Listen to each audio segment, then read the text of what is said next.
Bab 482. Apa yang dijaga oleh Allah, tidak ada yang mampu mengusik. Dia percaya sang pemilik takdir selalu menjaga rumah tangganya dari apapun, meski dia tahu ujian pasti akan ada. Pagi ini Azarin hampir saja lupa, ada agenda rapat orang tua di sekolah Alina. Dia segera bersiap. Gamis biru anggun yang longgar membingkai tubuhnya, cadar senada menutupi wajahnya, menyisakan hanya mata lembut yang selalu menunduk bila bertemu laki-laki. Namun sebelum pergi, dia lebih dulu menyusui Zayan dan Samira terlebih dahulu. Keduanya tampak tenang, sesekali menggeliat dengan mata setengah terpejam. Jadilah anak-anak baik, ya, semapai bunda pulang, bisiknya, mencium ubun-ubun mereka. Mbak Santi menatapnya sambil tersenyum. Tenang saja, Bu. Saya urus semuanya. Saya akan jaga sebaik mungkin. Azarin mengangguk, merapikan cadarnya. Terima kasih, ya, Mbak. Dia segera keluar, di mana sopir sudah menunggu, di halaman rumah. Perjalanan ke sekolah Alina memakan waktu sekitar 20 menit, cukup bagi Azarin untuk berzikir pelan sepanjang jalan. Begitu tiba, dia disambut gerbang sekolah yang modern dengan ornamen Timur Tengah dan bangunan megah berlapis kaca. Para guru menyapa ramah. Good morning, Mrs. Azarin. Good morning, balasnya sopan. Beberapa ibu murid datang menghampirinya, sebagian berbicara dalam bahasa Inggris, sebagian lagi menggunakan bahasa Arab. Azarin menjawab dengan lancar, lembut, dan penuh adab. Meski wajahnya tertutup, kehangatannya terasa. Ketika bel berbunyi, mereka diarahkan ke aula eksklusif milik sekolah. Ruangan berkarpet tebal, langit-langit tinggi, kursi berderet rapi, panggung kecil di depan dengan layar LED besar. Azarin duduk di deret tengah. Dia sibuk mencatat poin-poin rapat di ponselnya. Ruangan itu berisi puluhan orang tua, sebagian besar ibu-ibu. Namun seorang pria tampan dengan setelan rapi tiba-tiba menarik perhatian, bukan karena Azarin menatap, tetapi karena dia menyadari tatapan pria itu sempat melayang ke arahnya. Dan sekejap memori muncul. Pria yang pernah mengajaknya berkenalan di panti lansia. Nama pria itu, dia tidak ingat, meski wajahnya cukup mencolok. Dia mengalihkan pandangan. Tak ada manfaat mengingatnya. Rapat berlanjut. Kepala sekolah menjelaskan rencana studi tour untuk anak-anak. Karena usia anak masih 37. 4 tahun, kegiatan akan didampingi orang tua dan tidak terlalu jauh. Parents will be joining the children throughout the trip, jelas kepala sekolah. We expect cooperation and communication from all parents. Orang tua akan menemani anak-anak selama perjalanan, kami mengharapkan kerjasama dan komunikasi dari semua orang tua. Setelah pemaparan, sesi tanya-jawab dibuka. Beberapa orang tua mengajukan pertanyaan ringan. Hingga akhirnya Azarin mengangkat tangan. Seluruh aula menoleh. Suaranya lembut namun tegas. May I something? I'm Azarin Nafisa, mother of Alina Putri Argatama. Bolehkah saya bertanya sesuatu? Saya Azarin Nafisa, ibu dari Alina Putri Argatama. Sadam yang duduk agak jauh di kiri belakang, terangkat sedikit kepalanya. Seakan baru menyadari siapa yang duduk di tengah orang tua murid lainnya. Azarin melanjutkan. For the study tour, will the whole activity involve a direct exposure to animals? Because some children, my daughter included, are sensitive to strong smells. And also, will there be a separated space for prayer time? Untuk tur studi, apakah seluruh kegiatannya akan melibatkan paparan langsung dengan hewan? Karena beberapa anak termasuk putri saya sensitif terhadap bau menyengat. Dan juga, apakah akan ada ruang terpisah untuk waktu salat? Beberapa orang tua mengangguk. Pertanyaan itu terasa dewasa, berhati-hati, namun sangat relevan. Guru koordinator tersenyum. That's a very important question, Mrs. Azarin. Yes, we will ensure a prayer room is provided.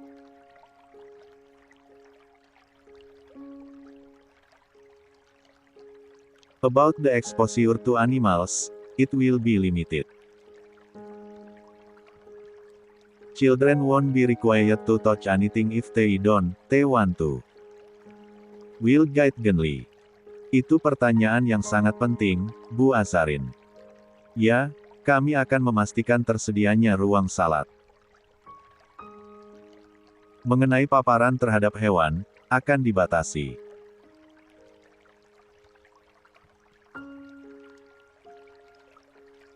Anak-anak tidak akan diwajibkan menyentuh apapun jika mereka tidak mau. Kami akan membimbing dengan lembut.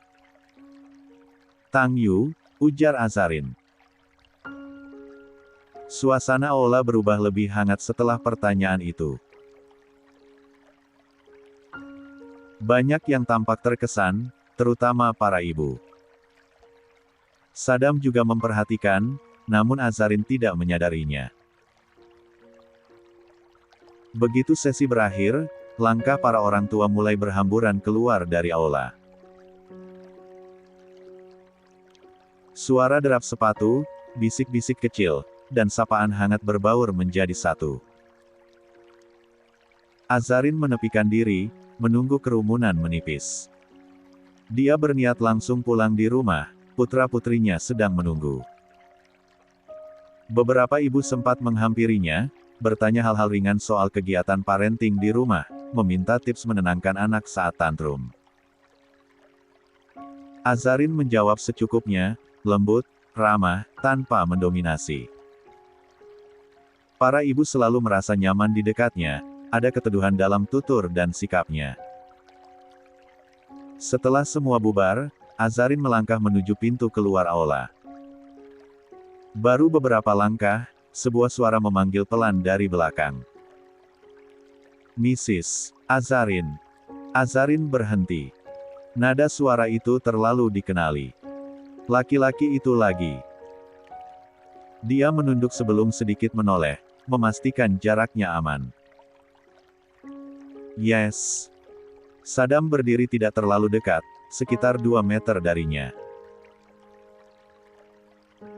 Sikap tubuhnya tegak namun hati-hati, seolah takut gerak kecilnya terlihat lancang. Ada sesuatu di matanya, kekaguman yang ditahan keras-keras agar tidak melintas menjadi tatapan tidak pantas. We've met, katanya pelan. At the nursing home. I was. Perhaps a little rude. Kita pernah bertemu di panti lansia. Waktu itu saya mungkin agak kurang sopan. Azarin masih tetap menunduk. It's okay. It was nothing. Tidak apa-apa. Itu bukan apa-apa. 38. Tang Yu, jawab Sadam. Suaranya sungguh-sungguh. I'm Sadam, by the way. Sehrish Fater. Alina's classmate. Saya Saddam. Ayahnya Sehrish, teman sekelas Alina. Azarin menahan diri untuk tidak mengangkat wajah. Nice to meet you. Senang bertemu dengan Anda. Tak ada yang perlu ditambahkan. Tidak ada ruang untuk percakapan lebih jauh. Saddam tampak sadar akan batas itu. Namun ketika Azarin hendak melangkah pergi, dia bersuara lagi. Mrs. Azarin, wait, just a moment. Nyonya Azarin, tunggu sebentar, hanya sebentar saja. Azarin berhenti, tetapi tidak berbalik penuh. I'm sorry. I need to go home. I have two babies waiting. Maaf. Saya harus pulang. Ada 2 bayi yang menunggu. Nada suaranya tetap lembut, namun jelas ingin mengakhiri interaksi tersebut.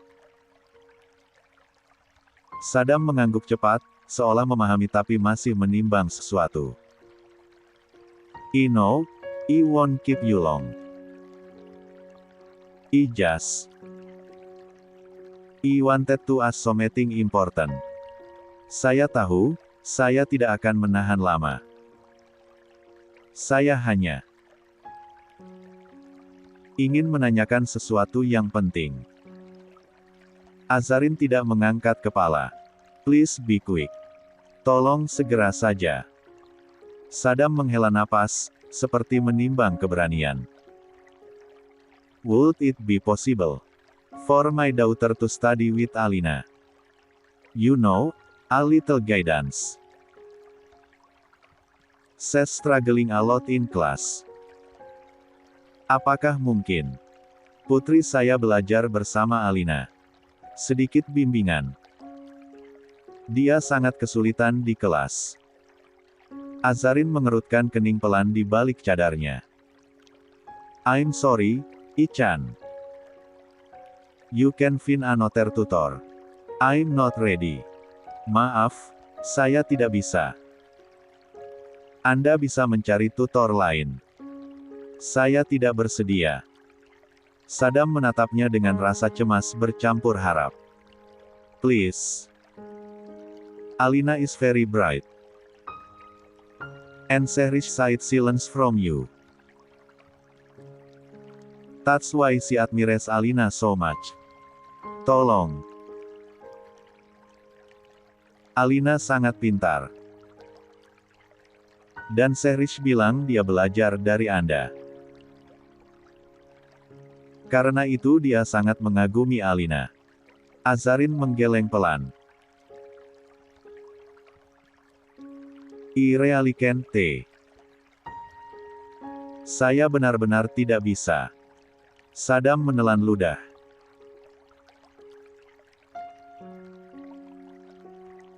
Nada suaranya berubah lebih lembut, lebih jujur. Sehrish is an orphan. Her parents died in a car accident. She has no one but me. I am trying my best but I can't help her the way she needs. I'm sorry to beg you like this. Sehrish, anak yatim piatu. Orang tuanya meninggal karena kecelakaan. Dia tidak punya siapa-siapa selain saya. Saya sudah berusaha tapi saya tidak bisa membantunya seperti yang dia butuhkan. Maaf, saya memohon seperti ini. Ucapan itu membuat Azarin terdiam.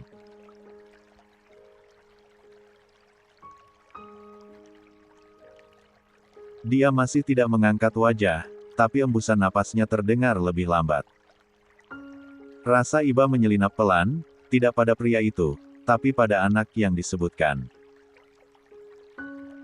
Namun tetap saja, dia menjaga marwalnya. "I'm sorry for what happened to her," ucap Azarin. "But I can be her teacher. I'm a mother with a newborn. I have responsibilities at home." "Saya turut berduka atas apa yang terjadi pada putrimu. Tapi saya tidak bisa menadi gurunya. Saya seorang ibu dengan bayi. Banyak tanggung jawab yang harus saya urus." Tidak ada nada ragu. Lembut, tapi tegas. Sadam tampak seperti kehilangan pijakan. Bahunya turun sedikit. Tapi dia tetap menjaga adabnya. "I understand," katanya pelan. "I won't insist." Saya mengerti. Saya tidak akan memaksa. Dia memberi jarak lebih jauh, 2 langkah ke belakang. "Thank you for listening. And may God bless your family." Terima kasih karena mau mendengarkan. Semoga Tuhan memberkahi keluarga Anda. Azarin menjawab lirih. "Amin." Hanya itu saja. Percakapan selesai dengan jarak yang terjaga. Tanpa kontak mata. Tanpa keakraban yang tidak perlu. Azarin pun bergegas keluar aula. 39.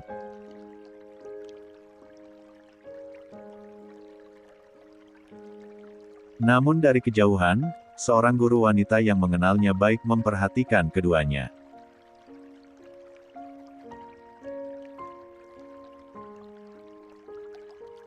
Bukan karena ada yang tidak pantas, justru karena cara pria itu memandang Azarin dengan kekaguman yang dia sembunyikan rapat-rapat. Dan Azarin, seperti biasa, tak menyadarinya sama sekali. Di dalam mobil, Azarin menghela napas panjang. Dia merapikan gamis, menepikan rambut yang terselip di dalam cadar, lalu memandangi catatan rapat di ponselnya. Tidak ada yang perlu dipikirkan, batinnya. Tidak ada. Perjalanan dia manfaatkan untuk menelpon panti lansia. "Assalamualaikum, bagaimana kondisi papa hari ini?" tanya Azarin dalam bahasa Arab, karena lawan bicaranya menyapa dengan bahasa Arab. "Baik, Ibu," jawab perawat. Beliau menanyakan kapan ibu datang. Seperti biasa, beliau menunggu. Ada haru yang menitik pelan di dada Azarin. "Insya Allah setelah zuhur saya ke sana." Setiba di rumah, suara tangis Zamira langsung menyambutnya.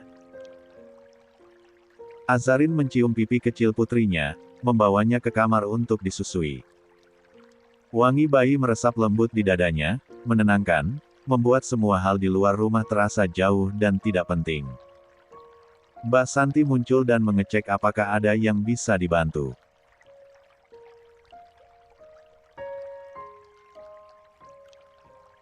"Bu, Pak Argatama tadi telepon. Menanyakan Alina. Sepertinya rindu sekali." Azarin tersenyum kecil. "Baik, nanti setelah zuhur kita mampir."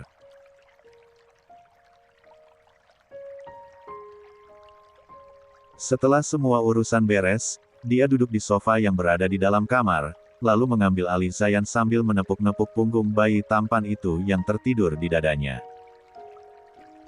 Setelah azan zuhur usai dan mereka menunaikan salat berjamaah di rumah, Azarin segera bersiap. Dia mengenakan cadarnya kembali, merapikan gamisnya, memastikan kedua bayi sudah kenyang dan tertidur pulas.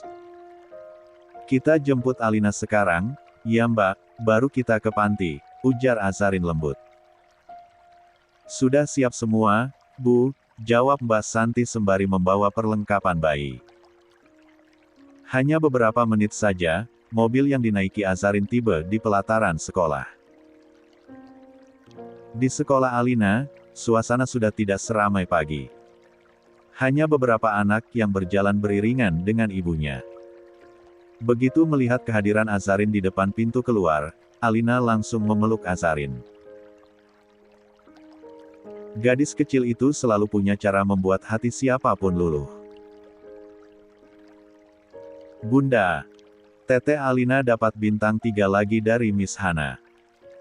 Masya Allah, hebatnya anak bunda. Azarin mengelus pucuk kepalanya. Mereka pun kembali ke mobil.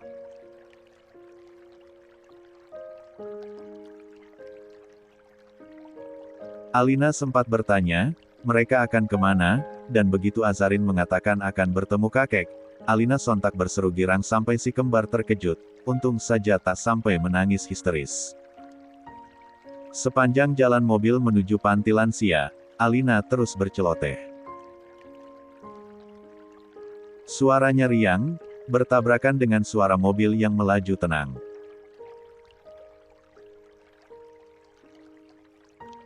Dia menceritakan hal-hal yang terjadi selama dia berada di sekolah, sampailah pada cerita sosok gadis kecil yang tadi sempat dia dengar dari pria bernama Sadam. Terus, Bun. Tadi di kelas, Sehrish menangis. Dia dapat nilai merah. Miss bilang dia harus latihan lagi di rumah. Tapi dia ngomong kalau dia sudah latihan, tapi tetap susah. Azarin mengangguk samar. Kata-kata anak itu menghentak sesuatu di dadanya. Ingatannya langsung terpaut pada pertemuan dengan Sadam pagi tadi. Suaranya, permohonannya, gadis itu yang disebut sebagai anak yatim piatu, semuanya kembali melintas. Namun Azarin tidak banyak merespons soal gadis itu.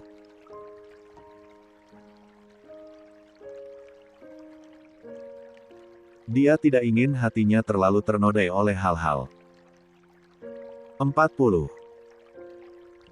yang tidak seharusnya dia pikirkan. Kasihan ya, nak, ucapnya lembut. Nanti kalau ketemu lagi, Tete boleh temani dia belajar di sekolah. Pelan-pelan saja. Boleh. Mata Alina berbinar. Tentu boleh. Yang penting di sekolah saja. Baik, Bun.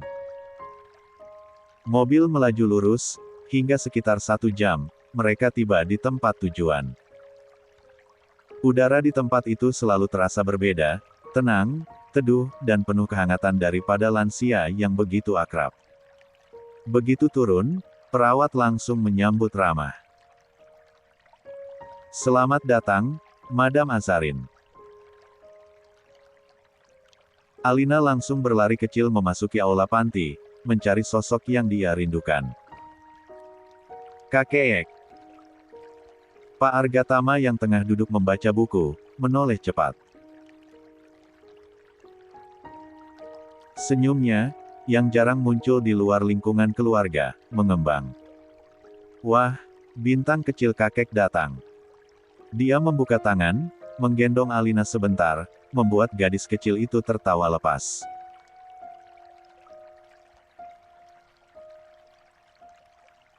Setelah mengusap pucuk kepala cucunya, dia beralih ke stroller ganda yang didorong Azarin. Ini.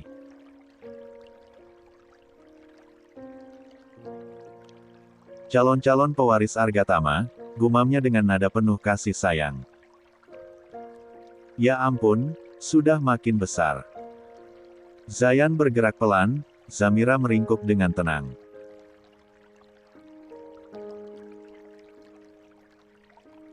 Pak Argatama menyentuh tangan kecil cucunya, sebuah senyuman melukis pipinya yang berkerut. Azarin berdiri sedikit di belakang.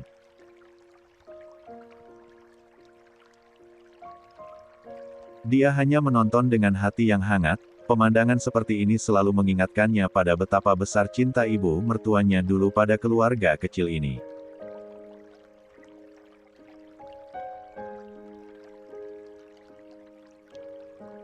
Tak lama kemudian, Alina berpindah bermain dengan para lansia lain yang memang menggemari kepolosannya. Gelak tawa kecil terdengar dari sudut ruangan. Sementara Pak Argatama ikut tertawa, namun hanya sejenak. Dia lalu menoleh ke arah Azarin di mana menantunya sudah duduk menatap bayi kembar di stroller. Sesekali dia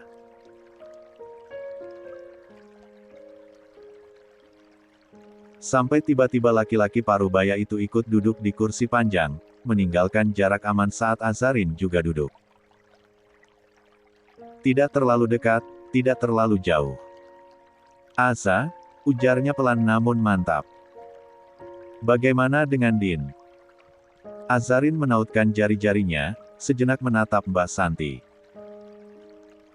Wanita begitu cepat memahami, segera menarik diri sambil membawa stroller bayi dengan alasan berjalan-jalan sebentar. "Mas Din seperti biasa, Pak. Di kantor. Pulangnya agak sore, kadang malam juga," jawab Azarin tenang. Pak Argatama mengangguk. "Kerjaan makin banyak rupanya." "Iya, sepertinya begitu." Ada jeda. Sunyi mengalir tipis. Di antara mereka, hanya terdengar suara halus dari angin yang menggoyangkan pepohonan. Pak Argatama mengambil kembali buku yang sempat dia letakkan di kursi saat menggendong Alina.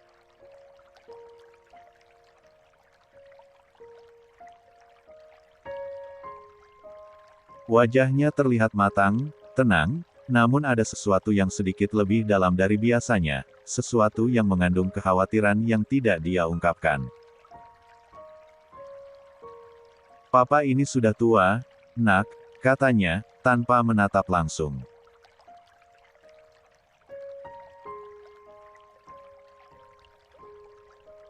"Kadang ada hal-hal yang Papa lihat, yang mungkin tidak diceritakan orang lain." Azarin mengerjap kecil, bingung. Pak Argatama melanjutkan, suaranya perlahan mengalir bagai nasihat seorang yang sudah kenyang. 41. Pengalaman. Rumah tangga itu seperti perahu. Kadang anginnya lembut, kadang gelombangnya tinggi. Tidak semua badai datang untuk menghancurkan, ada yang datang untuk menguatkan. Azarin menunduk. Ucapannya tidak terasa asing, namun ada getaran aneh yang menggelitik jantungnya. Kalau ada hal-hal yang membuat hati gelisah. Lanjutnya lagi, ingatlah. Yang memegang kendali bukan manusia, tapi Allah. Dan selama istri menjaga rumahnya, menjaga amanahnya, Allah sendiri yang akan menjadi pelindung pertama. Azarin meremas ujung jilbabnya, dadanya mulai berdebar halus.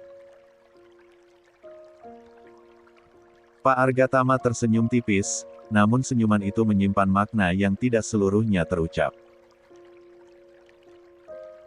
"Jangan biarkan apapun dari luar merusak keyakinanmu pada suamimu, Nak. Kadang ada hal-hal yang terlihat salah, tapi sebenarnya bagian dari ujian. Kadang pula ada hal-hal yang tampak benar, tapi justru jebakan." Kata-katanya seperti teka-teki. Azarin menarik napas pelan. Ada sesuatu yang ingin dia tanyakan, tentang wanita yang memposting foto Din, tentang kegelisahan yang sempat dia kubur beberapa hari. Namun lidahnya terasa berat. Dia takut salah sangka, takut membuka celah pada prasangka yang tak layak. Pak Argatama menatap lurus ke depan sebelum berbicara lagi, lebih lembut. "Ingat, Nak, lelaki itu mudah tergoda. Tapi tidak semua godaan berarti dia berpaling. Ada kalanya dia hanya sedang diuji letak keteguhan hatinya ada di mana."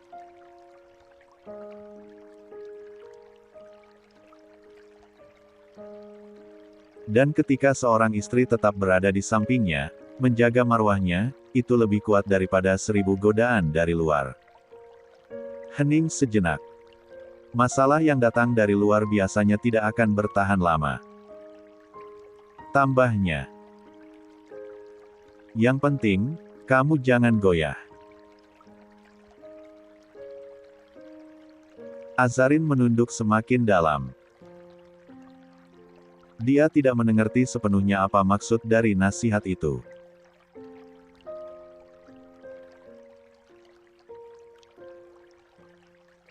Biasanya, ayah mertuanya hanya bercerita tentang mendiang istrinya, tentang kebaikannya, kesetiaannya, dan hal-hal manis. Namun hari ini ucapannya seperti memberi peringatan. Atau sebuah pengantar terhadap sesuatu yang belum dia ketahui. Azarin mengangkat sedikit wajahnya, suaranya lirih.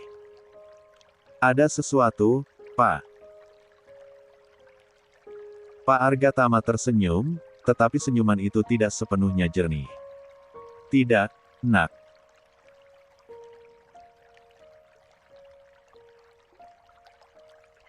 Papa hanya merasa, sudah waktunya kamu mendengar sedikit wejangan. Kamu itu menantu yang baik. Mahira sangat sayang sekali padamu. Papa hanya ingin kamu selalu kuat menjaga rumah ini. Azarin mengangguk pelan. Insya Allah, Pak. Dia tidak menekan lebih jauh. Tidak ingin memaksa jawaban. Namun hatinya mulai berdenyut dengan ritme yang berbeda, ada rasa penasaran, ada takut, ada firasat samar yang belum menemukan bentuk. Di sisi lain taman, Alina tertawa kecil ketika seorang nenek tua membelai rambutnya. Semua tampak normal. Namun kata-kata Pak Argatama terus berputar seperti bayangan yang bergerak pelan di belakang punggungnya. Dia merasa, sesuatu sedang mendekat. Sesuatu yang selama ini tenang. Namun mungkin akan menengguncang. Senja mulai turun perlahan ketika Azarin memutuskan untuk pulang. Cahaya keemasan yang memudar di balik pepohonan panti membuat suasana terasa sendu. Dia sempat menoleh sekali lagi ke arah ayah mertuanya, Pak Argatama, yang duduk di kursi besi dekat taman belakang. Lelaki tua itu tersenyum, senyum yang lembut, tetapi ada sesuatu di baliknya yang seperti menyimpan jarak. 42. Pak, pulanglah bersama kami. Rumah terasa kosong tanpa papa, pinta Azarin dengan suara hati-hati. Alina juga pasti senang kalau papa ikut. Kami bisa makan malam bersama, dan nanti kita bisa mulai lagi kebiasaan nyekar atau membaca doa untuk ibu. Bukankah papa bilang ingin lebih sering melakukannya? Pak Argatama hanya menatap lurus ke arah pepohonan yang mulai meremang. Hari ini papa ingin di sini dulu. Rasanya lebih tenang kalau berada di antara teman-teman sebaya, jawabnya. Tapi kalau nanti jadi berangkat umroh, papa pasti ikut. Itu janji. Ada nada yang samar dalam suaranya, sulit ditangkap. Azarin ingin bertanya lebih jauh, tetapi dia tahu memaksa hanya akan membuat suasana kian berat. Maka dia memutuskan menyerah. Baiklah, Pak. Jaga kesehatan, katanya pelan. Dia tak benar-benar puas, tapi dia tak ingin memperpanjang percakapan yang mulai terasa ganjil. Perjalanan pulang terasa lebih sunyi dari biasanya. Di jok belakang, Alina tertidur dengan kepala miring, pipinya kemerahan, dan tubuhnya masih hangat karena lelah bermain seharian. Napasnya naik turun dengan ritme lembut yang membuat hati Azarin luluh.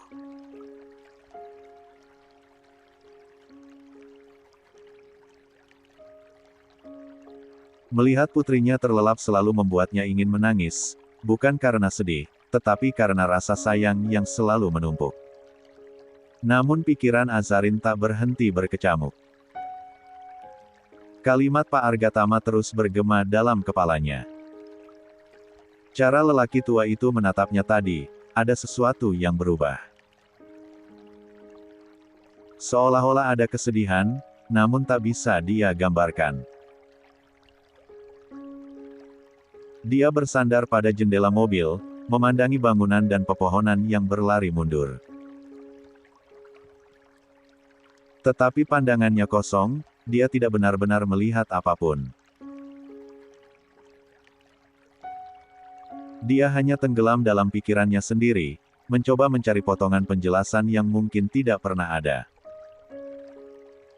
Tak terasa mobil berhenti di halaman rumah. Begitu turun, Azarin dengan cekatan membantu Mbak Santi menurunkan stroller dan perlengkapan lain. Udara sore yang mulai sejuk menyambut mereka saat berjalan memasuki halaman.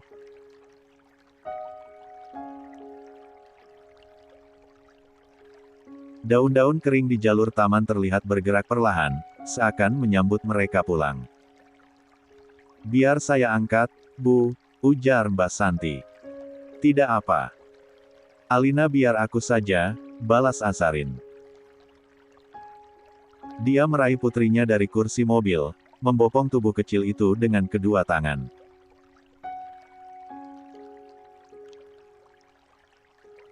Keringat tipis di belakang leher analnya membuatnya tersenyum getir. Alina memang selalu bermain sekeras tenaga seakan dunia adalah taman kecil yang tak mengenal kata selesai.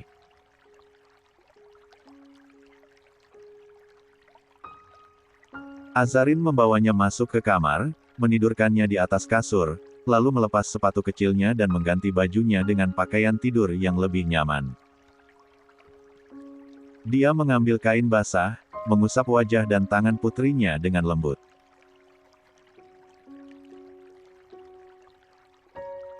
Meskipun dirinya sendiri lelah luar biasa, dia tetap melakukannya pelan-pelan, penuh perhatian, seakan tak ingin melewatkan satu sentuhan pun. Setelah selesai, dia melangkah ke kamar si utama. Dari sana terdengar suara lembut Mbak Santi yang sedang membereskan perlengkapan. "Sudah, Mbak. Istirahat saja. Biar aku di sini sambil menunggu maghrib." "Yakin, Bu?" "Iya, saya masih kuat," jawabnya sambil tersenyum. Begitu Mbak Santi keluar, sunyi kembali menguasai rumah. Hanya suara samar jam dinding dan napas lembut bayi-bayi kembarnya yang terdengar. Azarin duduk di lantai dekat tempat tidur mereka, membiarkan tubuhnya bersandar ke dinding. Rasa lelah mulai merayap naik, tetapi pikiran tidak mau berhenti. Dia menatap langit yang perlahan menggelap melalui jendela. Waktu berjalan lambat, dan dia menunggunya tanpa banyak gerakan, hanya membiarkan tubuhnya istirahat sejenak sambil memeluk kedua lengannya. Waktu maghrib telah masuk ketika akhirnya dia segera beranjak untuk salat maghrib seorang diri, karena 43. Din belum kunjung pulang.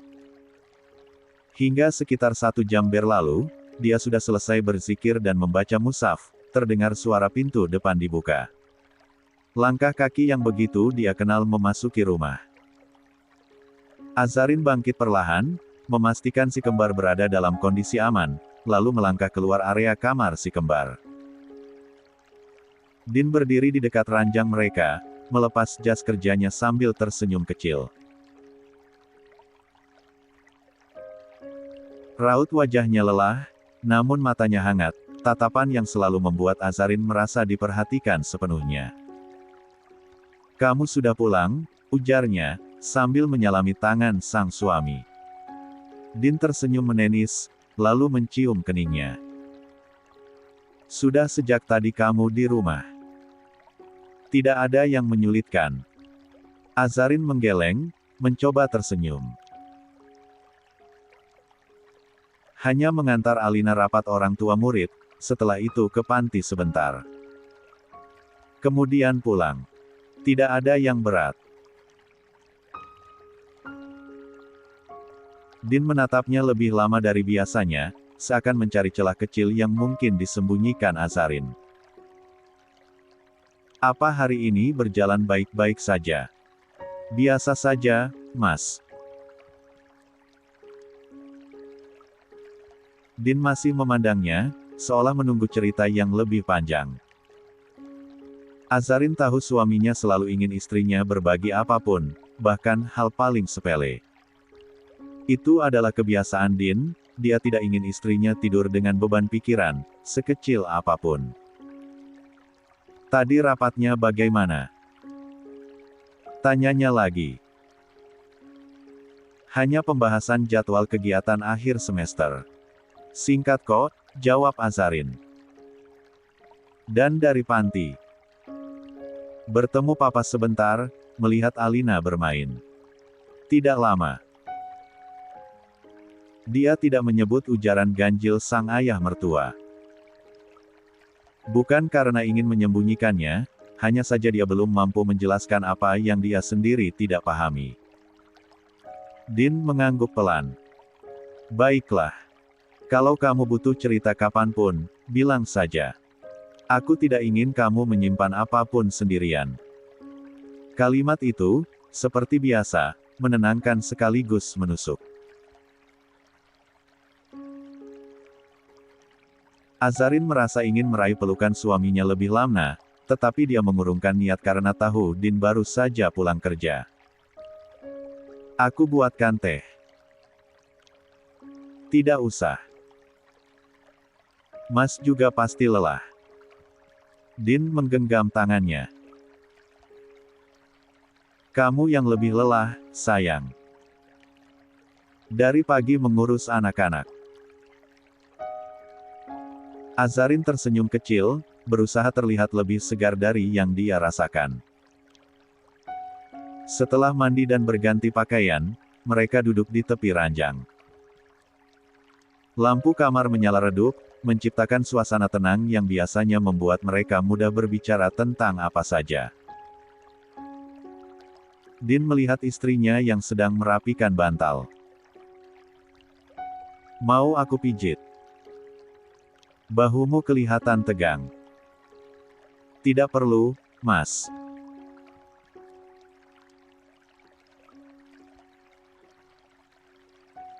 Aku sudah enakan, jawab Azarin lembut, berusaha menolak tanpa membuatnya kecewa. Din menatapnya, ingin memastikan dia benar-benar tidak membutuhkan bantuan. Ketika melihat istrinya tersenyum kecil, dia akhirnya mengalah. Namun sesaat kemudian ekspresinya berubah. Ada sesuatu yang berbeda, serius, seakan dia menyimpan kabar yang harus disampaikan dengan hati-hati. Ada yang ingin Mas bicarakan, ucapnya akhirnya. Azarin berhenti merapikan bantal. Tentang apa? 44. Din menarik napas panjang.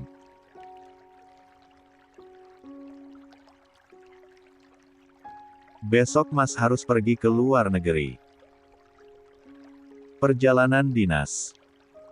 Sekitar seminggu. Kedua alis Azarin naik sedikit. Secepat itu. Ya, mendadak. Pergi dengan siapa? Tidak bisa diwakilkan. Tanyanya spontan, meski nada suaranya tetap tenang. Din menggeleng pelan. Tidak bisa. Harus Mas sendiri yang datang. Azarin terdiam sejenak, pikirannya berusaha mengatur ulang jadwal harian yang otomatis akan berubah.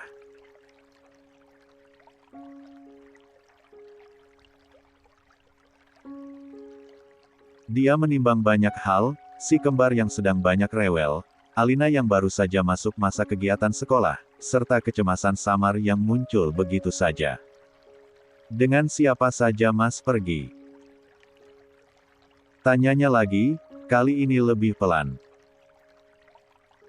Din mengucek tengkuknya sebelum menjawab. Pak Rikat. Rekan bisnis. Dia juga teman lama Papa.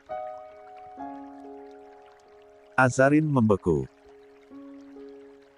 Hanya 1 detik, tapi cukup untuk menunjukkan bahwa dia tak menyangka, pria yang kemungkinan ada di foto wanita itu, Bianca, entah dia salah atau ini kemungkinan nama yang sama. Namun dia segera menutupi keterkejutannya dengan senyum tipis. Oh, begitu, ucapnya akhirnya. Kalau begitu, baiklah, Mas. Aku akan siapkan barang-barangnya. Din meraih tangannya, menatap wajahnya lama-lama. Kalau kamu keberatan, bilang saja. Aku tidak keberatan, jawabnya pelan. Hanya terkejut. Din mengangguk mengerti. Azarin memaksakan sebuah senyuman lembut, meski ada sesuatu yang mengendap di dadanya.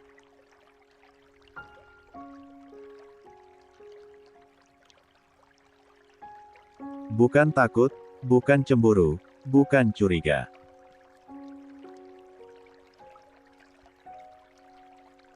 Lebih seperti firasat halus yang menggantung di udara, mirip bayang-bayang senja yang tidak bisa diusir meski matahari telah tenggelam sepenuhnya.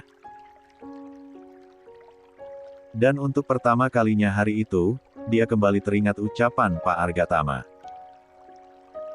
Ada sesuatu yang terasa tidak pada tempatnya. Namun Azarin hanya menarik napas dalam, menguasai dirinya. Baiklah, Mas. Pokoknya mau dimanapun Mas berada, jaga salat, jaga mata, jaga hati, dan jaga komunikasi. Din mengangguk sambil tersenyum lega, lalu memeluk istrinya pelan, seolah ingin menyampaikan bahwa tidak ada yang perlu ditakutkan. Tetapi pelukan itu justru membuat hati Azarin semakin penuh. 45.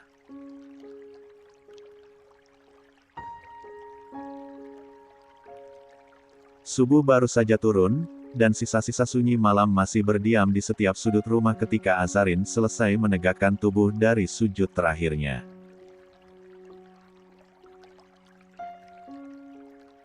Napasnya masih berat, dadanya naik turun perlahan, dan doa-doanya belum benar-benar pudar dari bibirnya. Cahaya lampu yang redup membuat kamar terasa tenang, namun langkahnya tidak.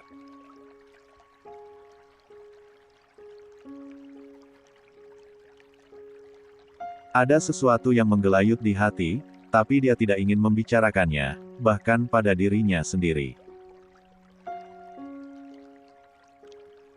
Setelah melipat sajadah dengan rapi, dia menuju ruang ganti baju, walk-in closet.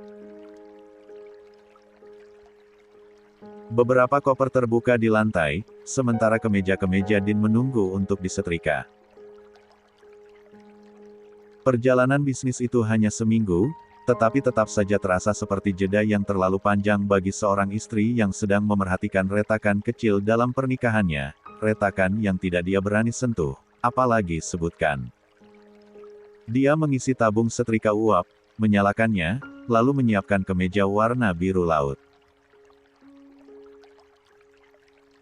Suaranya berdesis pelan, mengisi keheningan ruang yang masih diselimuti sisa gelap. Azarin mulai menggosok bagian kerah dengan gerakan lembut, teratur, seolah itu satu-satunya hal yang bisa dia kendalikan pagi itu. Dari kamar sebelah, suara tangis salah satu bayi kembar terdengar. Lalu disusul suara yang lain, setelah itu langkah Din. Pelan, namun jelas tergesa karena bayi-bayi itu mulai rewel sejak pukul 3 tadi. Tenang. Tenang, sayang. Ayah di sini. Suara Din terdengar samar di antara suara tangis bayi, mengalun seperti gumaman lelah. Azarin berhenti sejenak, ingin melihat suaminya, ingin memastikan semuanya baik-baik saja. Namun dia memilih tetap berdiri di depan papan setrika, ada jarak yang dia ciptakan bagi dirinya sendiri, jarak yang dia pakai sebagai perisai agar air matanya tidak mudah jatuh. Tangis kembar mereda perlahan. Sesekali Azarin mendengar suara Din menenangkan, lalu derit kecil kasur bayi ketika ia menidurkan mereka kembali. Setelah beberapa menit, langkah kaki suaminya mulai terdengar mendekat. Semakin dekat. Dan semakin dekat. Azarin tetap menghadap papan setrika, tidak menoleh, tidak bersiap untuk apapun. Din berhenti tepat di belakangnya. Azarin tahu itu dari embusan napas hangat di tengkuknya. Narmunda tidak bergerak. Sayang. Suara Din pelanem, sedikit serak. Azarin tetap menunduk, menggosok bagian lengan kemeja seperti tidak mendengar. Lalu tiba-tiba kedua tangan Din melingkari pinggangnya. Pelukan hangat yang biasanya membuat Azarin merasa aman kini justru membuat dadanya semakin berat. Din menundukkan wajahnya, meletakkan dagunya di pundak Azarin. Lembut. Seperti ingin meyakinkan bahwa dia tetap di sini. Tapi Azarin tidak bereaksi. Tangannya terus menggerakkan setrika, menggosok tanpa putus, seakan pekerjaan itu lebih penting dari apapun. Mas minta maaf, bisik Din. Untuk perjalanan ini. Untuk harus pergi lagi. Untuk meninggalkan kamu mengurus semuanya sendirian. Kata-kata itu menggantung di udara. Azarin memejamkan mata sejenak, tapi tetap diam.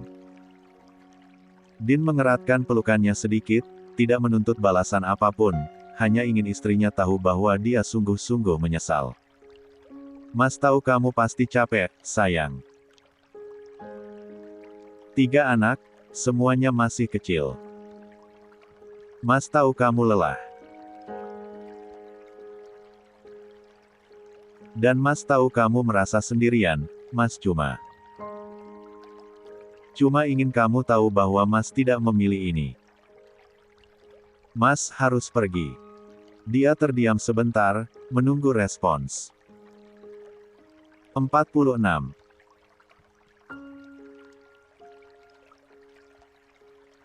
Namun Azarin tetap tidak mengatakan apapun. Bukan karena tidak ingin. Justru karena terlalu ingin. Karena jika dia membuka mulut sedikit saja, ia tahu suaranya akan pecah, dan air matanya akan jatuh. Dia menelan ludah, mengendalikan getaran di dadanya. Dan tetap menyetrika. Membuat Din menghela napas pelan di pundaknya. Kamu marah. Akhirnya Azarin menjawab, dengan suara yang tenang namun begitu tipis. Tidak. Din menoleh sedikit, mencoba melihat wajahnya dari samping. Kamu sedih. Kali ini Azarin tidak menjawab. Setrika bergerak naik turun. Suhu panasnya menguapkan sedikit embun air mata yang menggantung di bulu matanya sebelum sempat jatuh. Dia tidak ingin menangis. Tidak di depan Din. Tidak di saat suaminya memeluknya seperti ini, seolah tidak ada sesuatu pun yang perlu dipertanyakan. Din menautkan jarinya di perut Azarin, memeluk lebih rapat. Sayang. Tolong bicara sama Mas. Azarin menelan napas dalam-dalam. Aku tidak apa-apa. Kata-kata itu terdengar seperti pintu yang ditutup dari dalam. Din memejamkan mata, merasakan dinginnya jarak yang tiba-tiba mengisi ruang di antara pelukan mereka. Dia bukan lelaki yang mudah menyerah, tapi pagi itu dia merasakan sesuatu yang berbeda, sesuatu yang tidak dia pahami. Dia mencium pundak istrinya pelan. Mas pergi bukan untuk hal buruk. Kamu tahu itu, kan? Azarin menatap kain kemeja yang kini sudah rapi sempurna. Dia ingat nama Rikat yang dikait-kait dalam unggahanan wanita bernama Bianca. Meski suaminya tak memberi respons apapun atau bahkan mungkin belum melihatnya. Namun semua itu berputar di kepala Azarin. Membuat dadanya semakin sesak. Dia memilih tetap diam. Karena jika dia bertanya, dia takut mendengar sesuatu yang tidak siap dia hadapi. Din masih menunggu jawaban. Masih memeluk. Namun pelukan itu kini terasa seperti sesuatu yang perlahan membuatnya retak dari dalam. Mas tahu ada yang kamu pikirkan. Lanjut Din. Mas cuma ingin kamu percaya kalau Mas tidak akan melakukan apapun yang melukai kamu. Azarin mengangguk samar. Bukan tanda percaya sepenuhnya, tetapi tanda bahwa dia tidak ingin memperpanjang pembicaraan. Din akhirnya melepaskan pelukannya perlahan, seperti seseorang yang takut menyentuh luka yang tidak terlihat. Dia memberi ruang bagi Azarin, tapi juga memastikan dia tetap berada dekat istrinya. Azarin memindahkan kemeja yang telah rapi ke gantungan. Tangannya bergerak gemetar, namun dia menahan agar tidak terlihat. Sementara Din memerhatikannya dari belakang. Hatinya terasa tidak nyaman.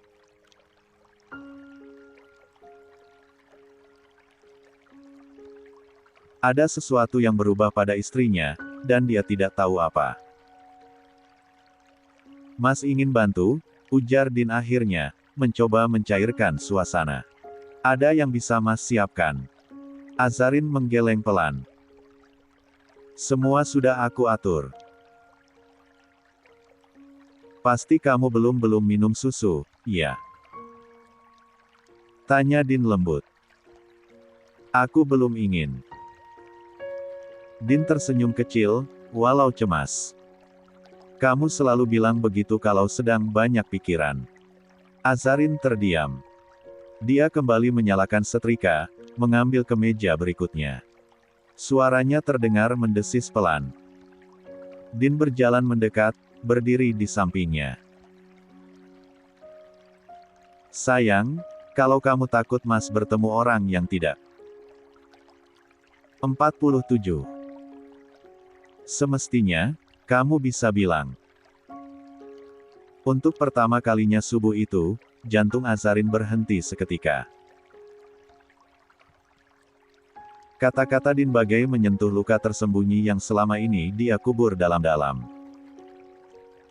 Namun Azarin tetap menatap kain di bawah setrika. Diam. Tidak mengonfirmasi, tidak menyangkal. Din menunggu. Tetapi Azarin hanya menarik napas panjang dan menghembuskan perlahan. Aku percaya kamu pergi untuk pekerjaan, ujar Azarin akhirnya. Din menatapnya, mencoba menerjemahkan nada getir yang disembunyikan dengan sangat rapi di balik kata-kata itu. Tapi berat buat kamu? Tanya Din lirih. Azarin hanya mengangguk sangat pelan. Hampir tidak terlihat. Namun Din melihatnya. Dia menunduk, merasa bersalah berkali-kali lipat. Mas benar-benar minta maaf, sayang. Azarin menggosok lengan kemeja, berusaha menjaga suaranya tetap utuh. Tidak perlu minta maaf. Itu pekerjaan Mas. Tapi kamu sedih. Tidak. Sayang. Kali ini Azarin menghentikan gerak tangannya. Lalu menatap kain setrika itu, dengan mata yang sedikit berkaca, namun suaranya tetap tenang. Mas. Aku hanya takut tidak bisa mengurus semuanya sendiri. Itu saja.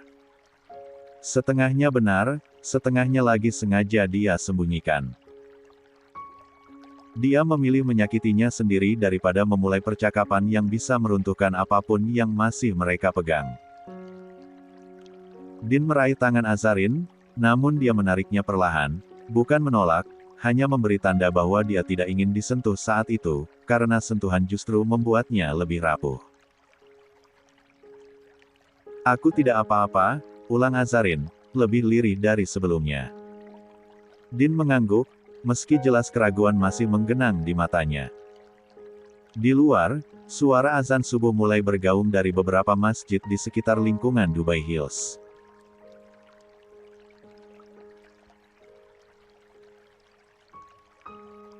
Bahkan ponsel di dalam kamar utama yang tersambung ke aplikasi pengingat ibadah ikut mengumandangkan lantunan yang sama. Suaranya merambat masuk ke kamar ganti pakaian, menambah lapisan hening yang sejak tadi tak terpecahkan. Azarin tetap berdiri, memegang setrika yang masih menyala. Asap tipis mengepul dari kemeja yang belum selesai dia gosok. Dia mengatur napas, mengeraskan hati agar air mata tidak lolos. Tidak di hadapan suaminya. Tidak ketika Din masih menatapnya sambil berharap dia bicara. Karena jika air mata itu jatuh sekarang, dia tahu dirinya tak akan sanggup berhenti.